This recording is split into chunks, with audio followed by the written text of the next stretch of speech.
આપણું ગુજરાતમાં આપનું સ્વાગત છે। રાજકોટમાં ખેડૂતો સાથે છેતરપિંડી કરતી ગેંગના 5 ઈસમો પકડાયા। રાજકોટ શહેર મહિકા ગામ વાડી વિસ્તારમાં અભણ અને વયોવૃદ્ધ ખેડૂતોને ઇનામની લોભામણી લાલચ આપતા ખેડૂતોને લાલચ આપી છેતરપિંડી દ્વારા ઇનામના કૂપન સ્ક્રેચ કરાવતા ઇનામની ચીજવસ્તુઓ ખરીદ કરવા ધાક ધમકી આપી રોકડા રૂપિયા પડાવતા ગેંગને ગણતરીના દિવસોમાં પકડી પાડતી રાજકોટ શહેર ક્રાઇમ બ્રાન્ચ ખેડૂતોને ઇનામની લાલચે સ્કેચ કાર્ડ આપી સ્કેચ કરાવતા। આજ રાજકોટ શહેરના આદિડેમ પોલીસ સ્ટેશનમાં છેલ્લા 3 દિવસમાં 2 ચીટિંગના બનાવ બન્યા હતા। એ ચીટિંગના બનાવોમાં હકીકત એવી હતી કે એક ગેંગ ઇકો ગાડીમાં સવાર થઈને આવતી હતી અને જે ગ્રામ્ય વિસ્તારમાં વાડી વિસ્તારમાં રહેતા વયોવૃદ્ધ ખેડૂતો હોય છે એમને ઇનામી કૂપન સ્ક્રેચ કરાવતી હતી અને એને સ્ક્રેચ કરાવવાના બદલામાં ઇનામની ચીજ વસ્તુઓ ખરીદ કરવા માટે એને ધાકધમકી આપતી હતી, એની પાસેથી રોકડ રૂપિયા પડાવતી હતી। તો આ ગેંગને પકડવા માટે માનનીય સીપી સર રાજેશકુમાર જાસર અને એડિશનલ સીપી સર ચૈતન્ય મંડલિક સર દ્વારા ક્રાઇમ બ્રાન્ચને સૂચના આપવામાં આવેલ હતી। આ સૂચનાની અનુપાલનના ભાગરૂપે એસીપી શ્રી ભરત બસિયા સાહેબ, પીઆઈ શ્રી ગોંડલિયા સાહેબ, દામોર સાહેબ અને જાદવ સાહેબ દ્વારા અલગ અલગ ટીમો બનાવી એની શોધખોળ ચાલુ કરેલ હતી।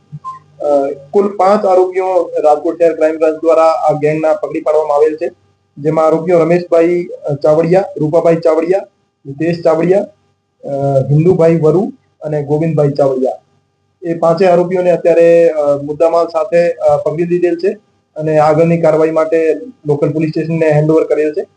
અને એમની એમઓ એવી હતી કે એ આ રીતના નીતિ સેલ્સ ઓફર નામથી સ્ક્રેચ કાર્ડ જે અભણ વયોવૃદ્ધ ખેડૂત હોય છે એમને બતાવતા હતા અને એમના ઉપર સ્ક્રેચ કરાવતા હતા અને સ્ક્રેચ કરાવ્યા પછી એમના જે એમની ઇનામની વસ્તુ લખેલી હોય જેમ કે મિક્સર લખેલું હોય તો એમને મિક્સર આપતા હતા। મિક્સરની કિંમત 1500 થી 2000 હોય છે અને એમની પાસેથી 15 થી 20000 રૂપિયા પડાવતા હતા અને જે આ વસ્તુ લેવાની ના પાડે સામેવાળો ભોગ બનનાર તો એની ધાકધમકી આપી એમની પાસેથી જોર જબરદસ્તી બળજબરસ્તી રૂપિયા પડાવતા હતા। તો હું તમામને આ બાબતે માહિતગાર કરવા માંગુ છું કે એવી કોઈ પણ સેલ્સ ઓફર યા કોઈ ઇનામી લાલચ આપતી ટોળકીનો આપ શિકાર ના બનો અને એવી કોઈ પણ એમઓથી કામ કરતા માણસો તમારા ધ્યાનમાં આવે તો આપ તરત જ રાજકોટ શહેર પોલીસનો સંપર્ક કરો અથવા 112 ઉપર કોલ કરો અને કોઈ પણ એવી ઇનામી સ્ક્રેચ કરતી કોઈ કંપની અથવા એના નામે તમને કૂપન સ્ક્રેચ કરાવે તો આપ એમની લોભામણી જે લાલચ ભરી યોજનાઓ છે એમાં આપ ઇન્વોલ્વ ના થાવ અને આપ તરત જ પોલીસનો સંપર્ક કરીને આપ એનાથી છૂટકો પામી શકો। એના વિરુદ્ધ 2 ગુના છેલ્લા 3 દિવસમાં રાજકોટ શહેરના જ આદિડેમ પોલીસ સ્ટેશનમાં દાખલ થયેલા છે। આ સિવાય પણ એક પણ કોઈ ગુનો દાખલ થયેલો નથી, અરજી થયેલી છે।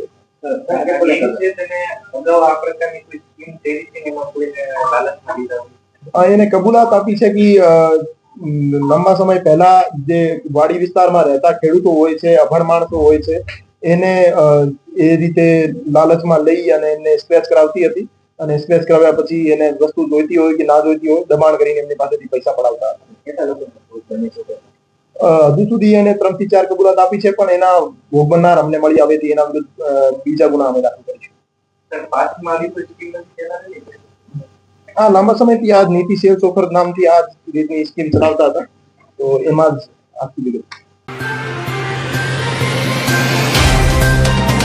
तो व्हाट्सएप, ट्विटर, फेसबुक, इंस्टा जहाँ भी आपका अकाउंट है इसे शेयर बटन के द्वारा वहाँ पर शेयर करें।